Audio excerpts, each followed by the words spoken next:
What's going on, guys? Kevin or the Sports Geek here, and in this video I'm going to go over my Sports Geek Pro model at FantasyLabs for NFL Week 3, and we're going to take a look at the wide receiver position.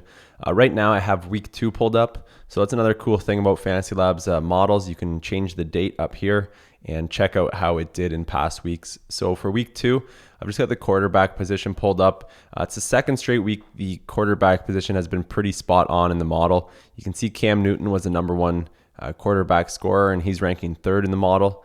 He put up 34.8 DraftKings points last week. Carson Palmer had a big game. He was ranking first. He put up 27.3 DraftKings points, and he got pulled early because they were blowing out Tampa Bay. So it could have been better. Same thing with Phillip Rivers. They were up big, so he didn't throw as much. He only attempted 24 passes, and he put up 24.8 DraftKings points. And then Jimmy Garoppolo was 5,900, and he got injured, but he had 21 DraftKings points before he got injured. So that could have been a huge game too. So overall, the Sports Geek model has been spot on with the quarterbacks, and it's been pretty good at the other positions as well. And we're going to take a look at the wide receivers for Week 3. All right, so I've got the receivers pulled up here, and we're going to take a look at 5 receivers in particular, but I would take a look at any of these top-rated players in the Sports Geek model.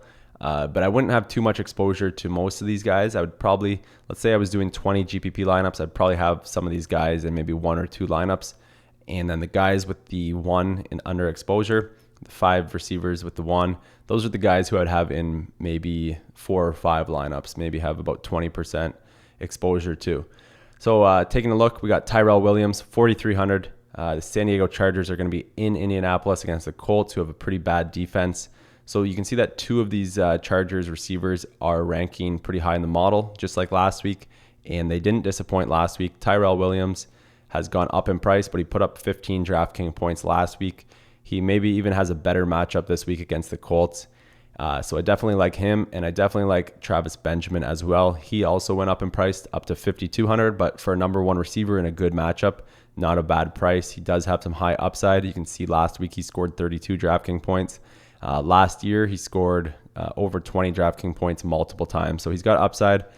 Definitely like him, especially for some GPP plays. Maybe stack him with Rivers, or maybe stack them both with Rivers. And then moving down here, Jarvis Landry. He's got a great matchup against the Browns. He will be a popular play because of it and because of his price, just 6,600. And he's coming off a big game where he put up 25 DraftKings points. But definitely someone you want to roster this week going up against the Browns as 10-point favorites. The 4th receiver here that I want to talk about, Antonio Brown, 9,600. He's a guy that I'll play pretty much every week in at least a couple of lineups. And that's not just because I'm a Steelers fan. It's just because of his high upside. You can see multiple games around 40 DraftKings points or higher. He had 4 in the 40s and then 2 pretty close at 35 and 39 last year. So at 9,600, he does have to put up probably somewhere around 40 DraftKings points to pay off his salary. But it's something he can do. And if you can get one of those games where he does put up 40 DraftKings points, you're looking pretty good if you can find some cheaper plays to mix in with them. So 9,600, it's tough to pay up for that. Philly's not the best matchup so far this year. They've been pretty good, but going back to last year, they are good to target for receivers. So we'll see how that works out. Philly hasn't played too many tough opponents yet. Pittsburgh will definitely be their hardest test. And Antonio Brown should get the ball quite a bit. He's coming off a week where he did get 11 targets, but only 4 catches. That was in the rain, and he had a big drop. And a couple of, one time in particular that I can remember, Roethlisberger missed him when he was wide open. So I expect a better game, of course. You pretty much always expect a better game from Brown when he only puts up 39 yards. I don't know if I expect him to get up to 40 DraftKings points, but I know he can, so I'll throw him in a few lineups for sure. And then my last receiver I want to talk about here, Terrelle Pryor. He's 3,400. Like I said, Cleveland is 10-point underdogs in Miami.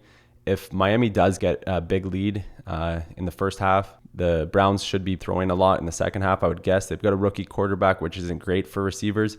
But at 3,400 for a number 1 receiver, with Corey Coleman probably being out with a broken hand, I think he's definitely worth a look. They'll be trailing. They'll be throwing the ball. They might be forcing the ball to him. But if he can get his catches, maybe a touchdown, and some decent yardage, he's definitely going to pay off that 3,400 price tag. So I won't have too much Pryor, but I'll definitely have him in some lineups, maybe 15 to 20% exposure to him if he's the number 1 receiver, which it looks like he will be this week. So those are the 5 guys that I really like that are ranking high in the Sports Geek model. But like I said, if I was throwing in 20 lineups, I'd probably have almost all of these guys in at least one lineup.